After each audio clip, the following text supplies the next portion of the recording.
Okay kabayan, balik po tayo sa ating palatuntunan. Una, sagutin natin ang tanong mula kay Jaime T. Pagdilaw. Ang ukol sa mga matataas na uri ng iba't ibang manok na pwedeng alagaan. Alam po ninyo, kung mga broiler at layer ang pag-uusapan, maaari po kayong makipag-ugnayan sa mga poultry integrators na nasa Pilipinas. Iba't ibang uri ng manok mayroon sila at ang makukuha po ninyo, mga sisiw na palakihin. Ang mga katangian ng mga manok na yan kabayan ay batay sa kanilang uri at pinanggalingang bansa. Ang ukol naman sa mga native na uri ng baboy, maaari po kayong makipag-ugnayan sa mga sentro ng breeding o palahian ng pamahalaan ukol dito. May mga breeder po silang maaari po ninyong mabili.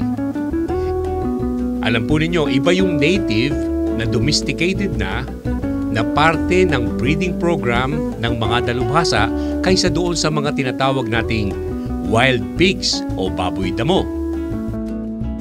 Okay kabayan, ukol naman sa mga naibigay na tulong at kaalaman ng MACPLUS sa mga sinalanta ng bagyo sa Leyte, napag-alaman po namin na sinimula na ng mga taga-roon ng paggamit ng mga plastic na iniambag ng MACPLUS sa demo farm sa Leyte. Ang sentro ng mga kagamitan ay ang paroko ng simbahan po sa Palo, Leyte. Nauna rito ay tinanggap ng maayos ng mga taga-roon ang mga paraang inialok ng MACPLUS.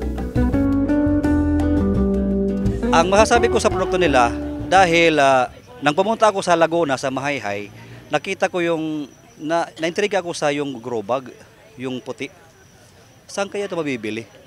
Nang mangyari yung Yolanda, itong Yolanda na typhoon, nag-invite yung dito sa Palo, yung sa simbahan namin. Hindi ko alam na MACPLUS pala ito. Ito pala silang gumagawa ng grow bag.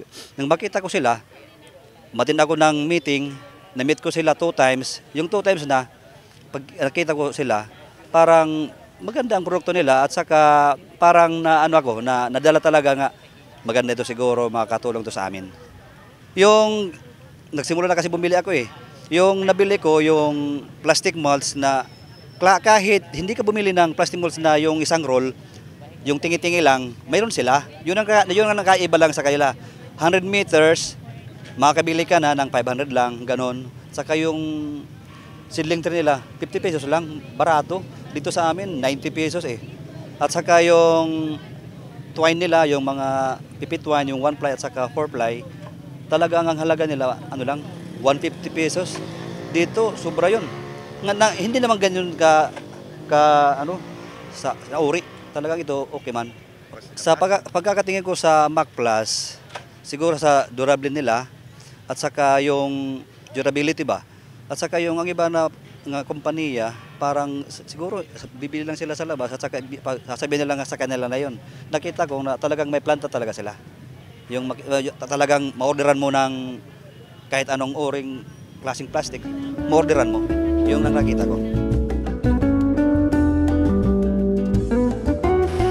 Kami kasi sa community, sa Couples for Christ Foundation for Family and Life, ay meron kaming No One in Need movement na ito yung nagkikater ng sa mga pangangailangan ng mga basic na mga miyembro o kahit hindi member ng community. Ibig sabihin, ito yung social action ng community. So, yun yung service namin na ginagawa dito. Actually, nag-start yung intervention ng No One in Need dito sa Leyte nung nagkaroon nga ng Typhoon Yolanda.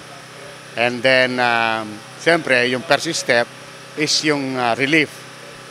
After ng relief, nagpunta na tayo dun sa second steps. Ito yung transitory housing. Kaya yung mga bahay na nandito, yan ay pinagawa ng community para doon sa mga nangangailangan. Una kasi, maraming miyembro ng community dito, like yung mga member ng Couples for Christ dito sa Leyte, at saka sila yung napasama, at saka yung iba rin na hindi member ng community, na kung sino talaga yung nangangailangan. Kaya may mga nirecommend naman silang pangalan. In terms of do sa relief, medyo marami. I think siguro sa mga more than 5,000 beneficiaries yung nakinabag no sa relief. And then yung sa housing naman, yung second step is yung housing. I think mga more than 100. Yung hindi lang kasi buong bahay, but meron kaming ginawa na restoration kit. Ito restoration kit, ang component ito ay meron silang yero, meron silang pako, may lagari, may equipment, may tools sila. Then build their own houses. And then aside doon, meron din kami talagang yung walang lote, walang lilipatan, yung mga nasa danger zone, yun yung pagpatayo namin ng transitory housing dito. Pumunta na tayo doon sa third stage. Ito na yung livelihood.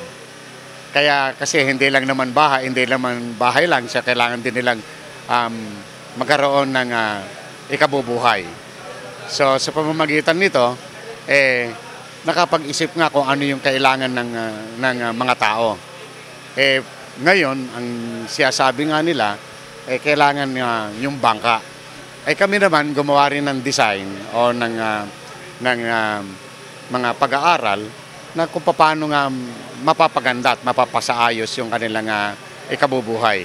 So sa pamamagitan nito, mayroon kaming ginawang proyekto na ito yung bangka sa pagbangon ng mga beneficiaries ng mga tinamaan nga ng Yolanda. Kaya nagsimula ito. Ang kagandahan lang nito kasi, meron kaming partnership with the Diocese of Palo at saka ng Pro-Life Philippines at saka ng No One in Need. Tatlo kaming mga organization dito na nagsama-sama para sa livelihood, para sa bangka sa pagbangon. Sa ngayon, ang initial 80 bangkas and 4 towns. Ito yung sa Dulag, sa Tanawan, sa Tolosa, at saka sa Candahog, Palo.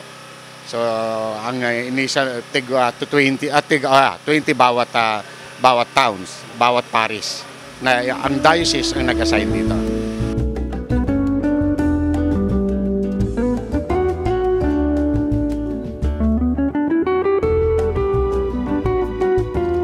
First of all, I would like to thank and to congratulate the MacPlus for bringing this technology here in Leyte.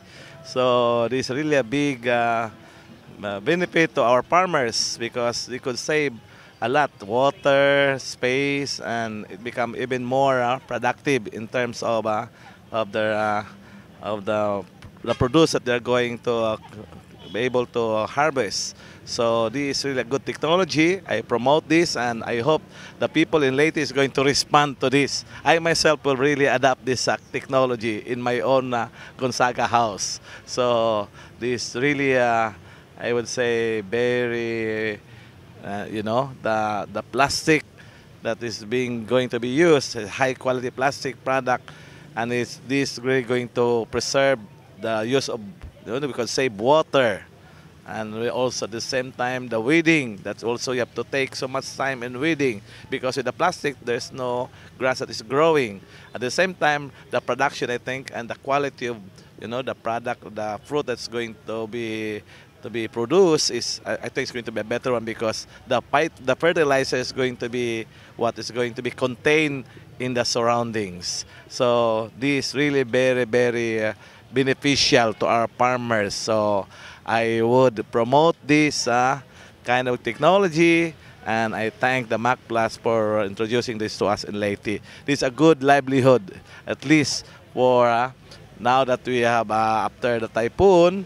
Then we're going to, at least just in the backyard, backyard gardening, we can use this and we can have food for our table already in 3 months. So thank you and God bless. Kabayan, muli pong magbabalik sa Leyte ang pangkat ng MacPlus at ating alamin upang subaybayan ang mga kaganapan ukol sa mga proyektong pangsakahan at larangan ng pangisdaan na naibahagi ng MacPlus sa mga taga Leyte. Tanong at sagot, kabayan, mula sa ating palatuntunan.